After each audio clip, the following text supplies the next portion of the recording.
साथ यहाँ चुनाव। सर सदर अस्पताल रेफरल अस्पताल बन के रह गया, बरसों से सर यहाँ डॉक्टर की कमी है, उस पर क्या आप कुछ कर रहे हैं? तमाम स्वास्थ्य सेवाएं लचर हैं, इसमें कहीं कोई दोमत नहीं है। तो 5 बजे से यहाँ पर आई हुई, ये सब तरीका नहीं हुआ, किसी भी रूप में इसको बर्दाश्त नहीं किया जाएगा। आप इसको पहले इमीडिएट देखिए और आप यहाँ के लिए जो ना लिख के दीजिए। ठीक है, ये क्या है ना डॉक्टर साहब, यदि कोई भी चीज़ तरीके से होगी तो हम आपके साथ हैं, गैर तरीके से होगी हम लोगों के साथ हैं। किसी भी रूप में उसको बर्दाश्त नहीं किया जाएगा। अब उसके घर का अगर आदमी का मृत्यु हो जाएगा जो सुबह 5 बजे से आई, तो किसके लिए जवाबदेही हो जाएगा? सरकार की जवाबदेही हो जाएगी, भैया सरकारी अस्पताल में मर गया, जिसमें डॉक्टर यहाँ अवेलेबल है लेकिन डॉक्टर ऊपर है।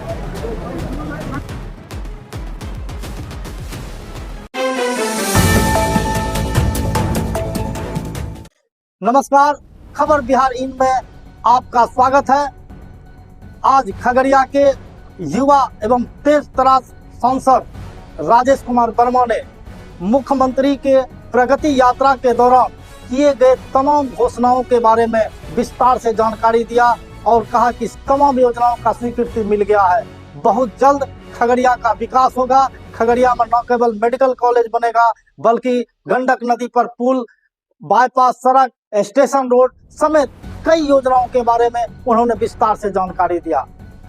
हमारे द्वारा किए गए सदर अस्पताल के सवाल पर उन्होंने महज प्रेस कॉन्फ्रेंस के आधे घंटे के बाद सदर अस्पताल पहुंचकर औचक निरीक्षण कर दिया और औचक निरीक्षण में जहां जहां कमियां पाई गई और जो डॉक्टर अपने ड्यूटी से एब्सेंट थे, तमाम मुद्दों पर उन्होंने अस्पताल उपाधीक्षक से जमकर क्लास लिया और उन्हें कार्रवाई करने का निर्देश भी दिया।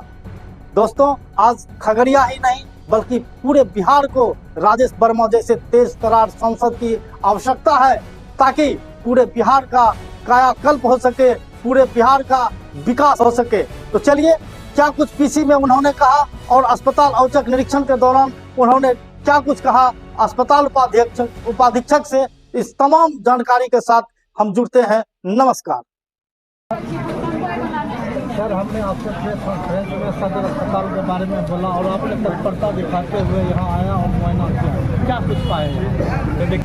देखिए, औचक निरीक्षण करने के पीछे का मकसद स्पष्ट है कि यदि कहीं पर कोई कमी पाई जाएगी तो वो औचक निरीक्षण में ही पता चलेगा। पिछले बार हम लोग बोल कर आए थे तो सारी व्यवस्थाएं पूरी तरीके से व्यवस्थित थी। आज जब यहाँ पर आया गया तो एक महिला जो डिलीवरी के लिए बेचारी बड़े पेन में थी और यहाँ पर डिलीवरी कराने के लिए डॉक्टर नहीं थी बल्कि जो स्टाफ है वो है अवेलेबल। जो हॉस्पिटल मैनेजर है वो पिछले 7 दिनों से छुट्टी में है और इसकी कोई लिखित इनको जो है जानकारी नहीं है और ये खुद कह रहे हैं डीएस साहब क्यों नहीं था, उसका तो जवाब आपको पूछ देंगे सर। उसके लिए तो जिस कारण से नहीं है तो वो ये तो आज हम आए तो पता चल रहा है कि आज ये पता नहीं कब से नहीं था। इसके अलावा बहुत सारी ऐसी दवाएं हैं जो डॉक्टर यहाँ लिख रहे हैं और वही लिख रहे हैं जो है अवेलेबल नहीं है। एक यहाँ जो गार्ड हैं, जो सुरक्षा कर्मी है जो यहाँ कार्यरत है, उनकी भी शिकायत। देखिए, कमो बेस मेरा मकसद ये नहीं है कि इनके कमियों को उजागर करना, मकसद ये है कि यहाँ के लोगों को सुचारू रूप से व्यवस्था सुनिश्चित हो और यदि उस व्यवस्था को कोई भी बाधित करने का काम करेगा तो उस पर कार्रवाई भी सुनिश्चित हो। हम लोग का प्रयास है, इसके अलावा हमारा कोई मकसद नहीं है। लोगों को सरकार का इतना पैसा खर्च हो रहा है तो लोगों को उसका लाभ मिलना चाहिए। कोई आराम कर और किसी भी तरीके का यहाँ पर लोगों को परेशान कर यदि अस्पताल चलाना चाहता है तो किसी भी रूप में बर्दाश्त नहीं किया। सर, आपने पहला विजिट में लोगों को आश्वासन दिया था कि यहाँ सर्जन डॉक्टर की व्यवस्था हम कराएंगे जल्दी और जल निकासी की व्यवस्था कराएंगे। हम लोगों ने मिलने के बाद मंगल पांडे जी से भी और प्रधान सचिव जी से भी हम लोगों ने इस विषय पर बात की थी और इसको लेकर हम लोग प्रयासरत भी हैं। जल्दी सर्जन और गायनो दोनों ही डॉक्टर की हम लोग बहाली सुनिश्चित करें। सर, जल निकासी की बहुत समस्या है। जल निकासी को लेकर हम लोग एग्जीक्यूटिव से बात करके यहाँ पर हम लोग कराएंगे उसको सुनिश्चित। जल निकासी वाला थोड़ा सा देंगे माननीय मंत्री जी को, जो बता रहे हैं वो मेरे लेटर हेड पर बना के आप दीजिए। उसको हम पटना जाएंगे तो कल ही जाकर देखेंगे। तमाम सदर अस्पताल के डॉक्टर्स की टीम से उन्होंने मुलाकात जो यहाँ इलाजरत जो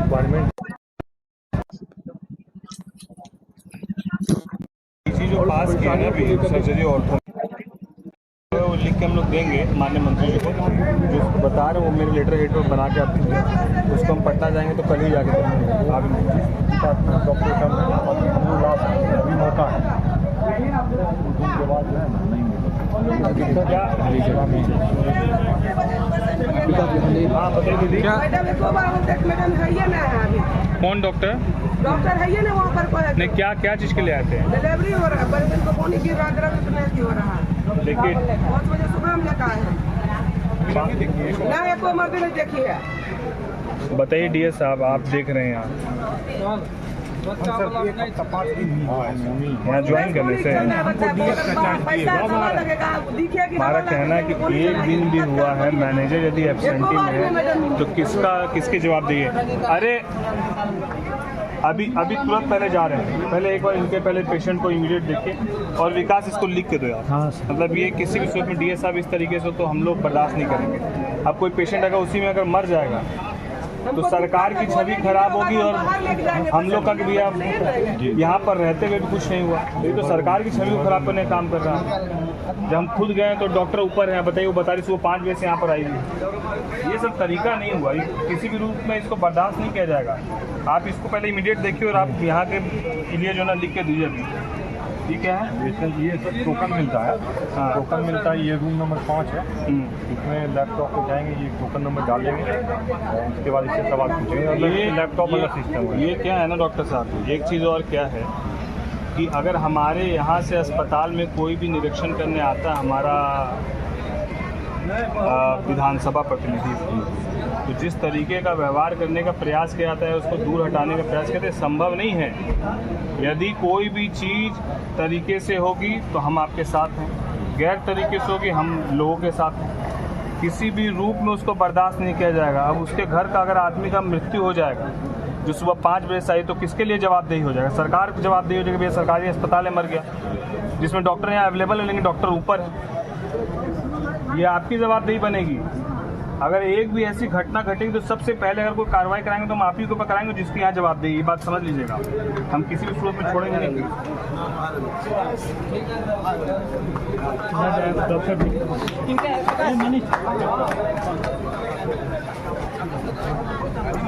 मेडिकल कॉलेज मिला लेकिन उसको सदर में स्थापित किया जाता तो नहीं, बिल्कुल हम लोग का ये प्रयास यही है कि मुख्यालय में मेडिकल कॉलेज का निर्माण मुख्यालय में ही होना चाहिए और हम लोग मुख्यालय में ही इसके लिए लगातार प्रयास कर रहे हैं।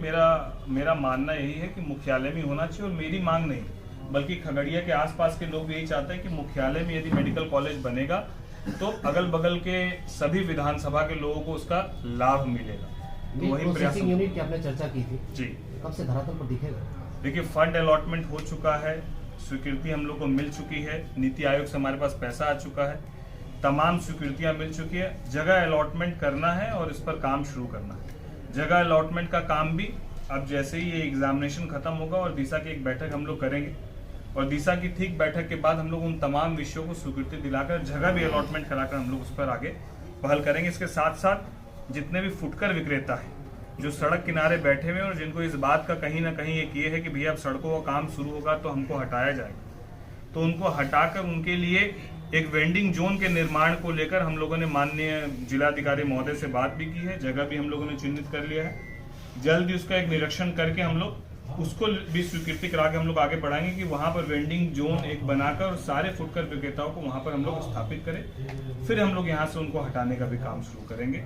जिस तरह से शहर के जिले के सबसे सुंदरीकरण शहर से होता है, सर शहर बहुत मुख्य होता है जिले का, तो जिस तरह से जूझ रहा है खगड़िया जिला शहर, ये खूबसूरत शहरों में होगा, आप बेफिक्र रहिए। मैं आपको फिर कह रहा हूँ कि मेरी प्राथमिकता यही है कि मार्केट हमारा कैसे खूबसूरत हो, सड़कें हमारी कैसे खूबसूरत हो, सड़कों का जो चौराहा है वहाँ किस तरीके से हम लोग उसको खूबसूरत कर सकते हैं। और आगे आने वाले 5 सालों में ये तमाम चीज़ें सिर्फ बोलने के लिए नहीं, धरातल पर उतरने के लिए, इसके लिए चाहे CSR से फंड लाना पड़े, चाहे अपने सांसद निधि का फंड व्यय करना पड़े, या विभाग से इसका फंड लाना पड़े, वो तमाम चीजों को हम लोग कहीं से भी फंड लाकर और खगड़िया के सौंदर्यीकरण के लिए, अब आप सोचिए कि अगर आपके यहाँ स्टेडियम होगा तो उस स्टेडियम से कितने युवाओं को लाभ होगा। मेडिकल कॉलेज आपके पास होगा तो आज जो हम लोग बेगूसराय या भागलपुर भागते हैं या पटना जाते हैं तो हमारा अपना मेडिकल कॉलेज होगा, यहाँ पर तमाम सुविधाएं होंगी, डॉक्टर्स होंगे, तो कम से कम यहाँ के लोगों को यहीं पर ही इलाज सुनिश्चित होगा, जिससे कभी भी कोई आपातकाल हुई तो लोगों को इमरजेंसी में यहाँ इलाज मिल पाएगा, ताकि लोगों का इलाज भी सुनिश्चित हो सके और किसी भी तरह की अप्रिय घटना पर यहाँ पर तमाम व्यवस्थाएं भी सुनिश्चित हो सके। वर्षों सर को लेकर के क्या कुछ कहेंगे? दिल्ली चुनाव में जिस तरीके से एनडीए की प्रचंड जीत हुई है, ये आगाज है। महाराष्ट्र, हरियाणा, दिल्ली के बाद अब आने वाला जो विधानसभा है बिहार, अब बिहार और बंगाल बचा है। अक्टूबर नवंबर में बिहार और फरवरी मार्च में बंगाल, ये दोनों राज्य भी पूरे बहुमत के साथ एनडीए की सरकार बनाने का काम करेंगे और उसका पूरा का पूरा श्रेय हम लोग इंडी अलायंस को देते हैं, जिसमें ये दावा तो करते हैं कि ये एकजुट हैं, एक मत हैं, साथ में हैं, लेकिन लोकसभा चुनाव में भी आप लोगों ने देखा कि इनके आपस में कितना मतभेद था, और उसी तरीके से दिल्ली चुनाव में भी आपने देखा कि किस तरीके से ये खड़े तो एक साथ होते हैं हाथ पकड़कर, लेकिन दिल्ली के अंदर ही राहुल गांधी जी अरविंद केजरीवाल के कपड़े उतार रहे थे और अरविंद केजरीवाल जी राहुल गांधी के कपड़े उतारते हुए दिख रहे थे कि किस तरीके से वो उनके बारे में बता रहे थे कि ये भ्रष्ट है और ये उनके बारे में बता रहे थे भ्रष्ट है। तो इनमें कहीं एकता नहीं है। आगामी आने वाले कुछ समय में इसी तरीके से इंडिया अलायंस जो है वो बिहार में भी जितने भी इंडिया अलायंस पार्टनर है वो एक दूसरे के ऊपर लांछन लगाते हुए आपको नजर आएंगे, और वहां से भी बहुत फूट होनी बाकी है, जो कि एनडीए की तरफ आने के लिए लोग तैयार है। सही समय का इंतजार है। बिहार में सांसद कह रहे हैं कि विपक्ष में फूट है, उसका लाभ तो कहीं नहीं एनडीए को मिला है, या एनडीए की अपनी प्राथमिकता नहीं। एनडीए सिद्धांतों के साथ लोगों की बातों को रखते हुए विकास के मुद्दे पर काम कर रही है, और वहीं दूसरी तरफ जो इंडिया अलायंस के लोग हैं वहां आपस में ही सब अपने आप में, वहां जो नेता हैं वो सब प्रधानमंत्री के उम्मीदवार हैं, सब विपक्ष के नेता हैं। तो जहां पर आपस में सामंजस्य नहीं होगा वहां पर किसी भी रूप में वो गठबंधन ना चल सकता है ना वो रह सकता है। सर वर्षों से 100% स्ट्राइक रेट देने वाली पार्टी दिल्ली में शून्य हो जाती है, क्या सिर्फ या बिहार का क्षेत्रीय पार्टी बनती है? शून्य कहने की बात आप तब कहिएगा जब हमारी पार्टी को 10, 20 या 50 सीटों पर चुनाव लड़े। हम लोगों ने 1 सीटों पर चुनाव लड़ा, और 1 सीट पर चुनाव हम लोग झारखंड में भी लड़े थे जहां पर एनडीए की सरकार नहीं बनी, लेकिन हमारा प्रत्याशी वहां पर 100% चुनाव जीता। यहाँ एनडीए की सरकार बनी लेकिन हमारा प्रत्याशी इसी सीट पर, जब पिछले बार बीजेपी चुनाव लड़ी थी तो बहुत बड़े मार्जिन से जो है हार हुई थी, और हमारे नेता ने वहां पर संगठन हमारा उतना मजबूत नहीं होने के बावजूद हमारे नेता ने वहां पर जाकर न केवल प्रचार मजबूती से किया, और उसका परिणाम स्वरूप हमको 50,000 से ज्यादा मत वहां प्राप्त हुए। और जिन जिन सीटों पर हमारे नेता गए वहां बहुत सारी सीटों पर एनडीए अलायंस की जीत भी थी। तो ये स्वाभाविक सी बात है, हार जीत चुनाव में चलते रहता है, और हम लोग को उसमें समीक्षा करने की जरूरत है कि क्या कमी रह गई, और आने वाले विधानसभा चुनाव में हम लोग और कैसे मजबूती के साथ यहाँ चुनाव लड़ें। सर सदर अस्पताल रेफरल अस्पताल बन के रह गया, वर्षों से सर यहाँ डॉक्टर की कमी है, उस पर क्या आप कुछ कर रहे हैं? तमाम स्वास्थ्य सेवाएं लचर हैं, इसमें कहीं कोई दोमत नहीं है, और इसीलिए इस मुद्दों को हमने सदन में उठाया था, लोकसभा में उठाया था, और उसके समाधान के लिए ही तमाम प्रयास किए जा रहे हैं। माननीय मुख्यमंत्री जी ने अपनी खुद ही यात्रा के दौरान यहाँ पर एक मेडिकल कॉलेज की घोषणा की है, और तत्काल जब तक यहाँ मेडिकल कॉलेज का निर्माण होगा, जो सदर अस्पताल है वहाँ पर तमाम सुविधाएं हों, उसको हम लोग सुनिश्चित करने का काम करेंगे। 15 तारीख मुख्यालय तो सर चर्चा करते हैं कि सबके सब अस्पताल हो, गांव में तो कुत्ता बैठे रहते हैं, वहाँ तो एगो टैबलेट भी नहीं मिलता, सारा अस्पताल बंदे रहता है। सर गांव पर भी कुछ ध्यान दिया जाए। सभी जगहों के लिए सरकार काम कर रही है, और हम लोग प्रखंडवार और पंचायत वहाँ पर जो कम से कम फर्स्ट एड प्राथमिक इलाज जो है, उपचार जो है वो सुनिश्चित हो सके, इसके लिए हम लोग भी प्रयास कर रहे हैं। एनडीए गठबंधन का सर बैठक होना है 15 फरवरी को, उसको लेकर क्या तैयारी है? नहीं, पूरे बिहार में एनडीए की बैठक हो रही है, और सभी जितने भी संगठन के लोग हैं वो सब बैठक कर रहे हैं, और हम लोग की भी बैठकें जो है दिल्ली और पटना में जो एनडीए के वरिष्ठ नेता हैं, अभिभावक, उनके साथ हो रही है। तो सभी संगठन से लेकर ऊपर तक हम लोग का एकदम स्पष्ट है, सब साथ में बैठक करके और जिलावार इसीलिए दौरा कर रहे हैं कि हमारे अंदर कहीं कोई फूट नहीं, हमारा विजन बिल्कुल स्पष्ट है।